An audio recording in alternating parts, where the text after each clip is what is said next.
Quand on prend un rat et qu'on le met dans une cage à 2 compartiments, c'est-à-dire dont l'espace est séparé par une cloison dans laquelle se trouve une porte, dont le plancher est électrifié intermittemment, et avant que le courant électrique passe dans le grillage du plancher, un signal prévient l'animal qui se trouve dans la cage que 4 secondes après, le courant va passer. Mais il ne sait pas au départ. Il s'en aperçoit vite. Au début, il est inquiet. Mais très rapidement, il s'aperçoit qu'il y a une porte ouverte et il passe dans la pièce à côté. La même chose va se reproduire quelques secondes après. Mais il apprendra aussi très vite qu'il peut éviter la punition du petit choc électrique dans les pattes en passant dans le compartiment de la cage où il était au début. Cet animal qui subit cette expérience pendant une dizaine de minutes par jour, pendant 7 jours consécutifs, au bout de ces 7 jours, va être en parfait état, en parfaite santé. Son poil est lisse, il ne fait pas d'hypertension artérielle, il a évité par la fuite la punition. Il s'est fait plaisir, il a maintenu son équilibre biologique. Ce qui est facile pour un rat en cage est beaucoup plus difficile pour un homme en société. Dans cette seconde situation, la porte de communication entre les 2 compartiments est fermée. Le rat ne peut pas fuir. Il va donc être soumis à la punition à laquelle il ne peut pas échapper. Cette punition va provoquer chez lui un comportement d'inhibition. Il apprend que toute action est inefficace, qu'il ne peut ni fuir ni lutter. Il s'inhibe. Et cette inhibition, qui s'accompagne d'ailleurs chez l'homme de ce qu'on appelle l'angoisse, s'accompagne aussi dans son organisme de perturbations biologiques extrêmement profondes.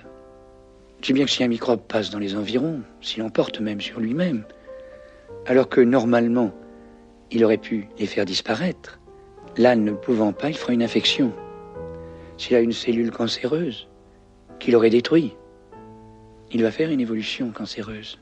Et puis ces troubles biologiques aboutissent à tout ce qu'on appelle les maladies de civilisation ou psychosomatiques, les ulcères de l'estomac, les hypertensions artérielles.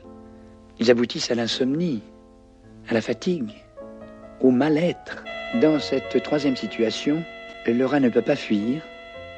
Il va donc recevoir toutes les punitions, mais il sera en face d'un autre rat qui lui servira d'adversaire. Et dans ce cas, il va lutter. Cette lutte est absolument inefficace. Elle ne lui permet pas d'éviter la punition, mais il agit. Un système nerveux, ça ne sert qu'à agir. Ce rat ne fera aucun accident pathologique de ceux que nous avions rencontrés dans le cas précédent. Or, chez l'homme, les lois sociales interdisent généralement cette violence défensive. L'ouvrier qui voit tous les jours son chef de chantier dont la tête ne lui revient pas, il ne peut pas lui casser la figure parce qu'on lui enverrait les agents. Et puis il faut bien qu'il y ait un chef. Il ne peut pas fuir parce qu'il serait au chômage. Et tous les jours de la semaine, toutes les semaines du mois, tous les mois de l'année, tous les années, quelquefois qu'ils se succèdent, il est en inhibition de l'action. L'homme a plusieurs façons de lutter contre cette inhibition de l'action. Il peut le faire par l'agressivité. L'agressivité n'est jamais gratuite. Elle est toujours en réponse à une inhibition de l'action. Non, je bougerai pas. Ainsi, répétons-le, cette situation dans laquelle un individu peut se trouver d'inhibition dans son action, si elle se prolonge, commande à toute la pathologie. Les perturbations biologiques qui l'accompagnent vont déchaîner aussi bien l'apparition de maladies infectieuses que tous les comportements de ce qu'on appelle les maladies mentales.